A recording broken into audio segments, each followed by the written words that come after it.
Decentralised finance का एक काफी कोर एलिमेंट है लिक्विडिटी माइनिंग, जिसको बोलते हैं हम। एक्चुअली बहुत बड़ा डिफरेंस नहीं है लिक्विडिटी माइनिंग के अंदर में और इंटरेस्ट अर्न करने के अंदर में। सिर्फ परिभाषा का और लैंग्वेज का फर्क पड़ जाता है कि कोई भी नया डिसेंट्रलाइज जैसे बैंक शुरू होता है, वहां से एग्जांपल लेते हैं। अभी मैंने एक नया बैंक खोल दिया, आरबीआई से परमिशन मिल गई, चलो भाई बैंक खोल लिया।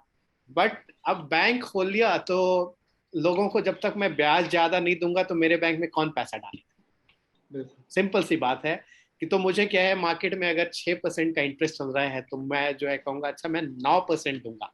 बट 9% दूंगा तो कहीं से लाना भी चाहिए, 9% से ज्यादा जनरेट करने की कैपेसिटी होनी चाहिए, वो एक अलग कहानी है। तो लिक्विडिटी माइनिंग यही कंसेप्ट है कि आप क्या करते हैं कि आपके पास लिक्विडिटी मींस आपके पास एसेट पड़ा हुआ है, आपके पास इथेरियम है, आपके पास बिटकॉइन है, आपके पास यूएसडीसी या यूएसडीटी है। आपने किसी डिसेंट्रलाइज फाइनेंस प्रोटोकॉल पे, जैसे आवे हो गया, कंपाउंड हो गया, या और भी बहुत सारे हैं, उनके ऊपर आपने अपना जो आपका एसेट था, डिजिटल एसेट, उसको जमा किया और उसको आपके बदले में आपको उससे अर्निंग शुरू हो गई। तो आपने क्या किया, उस बैंक को, उस प्रोटोकॉल को लिक्विडिटी प्रोवाइड कर दी। लिक्विडिटी मींस एसेट जिसको वो आगे यूज कर पाएगा लोन देने के लिए।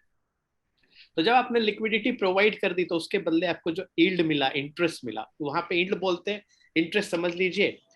उसको ही हम एक तरीके, उस एक्शन को एक्चुअली हम लिक्विडिटी माइनिंग बोलते हैं कि भाई हम उसको लिक्विडिटी प्रोवाइड करके वहां से। अब माइनिंग क्यों, कंसेप्ट माइनिंग क्यों बोलते हैं, तो क्या होता है जब आप अपना इथेरियम देते हो तो प्रोटोकॉल क्या करता है, उसके बदले आपको उसका टोकन देता है। तो जैसे आपने मान लीजिए $100 वर्थ का इथेरियम डाल दिया आवे के ऊपर में, तो आपको $100 वर्थ के आवे टोकन, जो ए टोकन है, वो आपको मिल जाते हैं। अब आवे टोकन की भी प्राइस बढ़ती है अपने आप में, जैसे जैसे वो बढ़ता जा रहा है आवे की प्राइस भी बढ़ती जा रही है। तो आपको क्या बेनिफिट हो गया कि एक तो प्रोटोकॉल ने प्रॉमिस किया था इंटरेस्ट, वो अलग से मिल रहा है, और प्राइस अगर बढ़ गई तो उसके बदले उसका बेनिफिट भी मिल गया। That's why we started calling it liquidity mining, कि भाई हम माइन करके वहां से कुछ और भी एसेट जनरेट कर रहे हैं।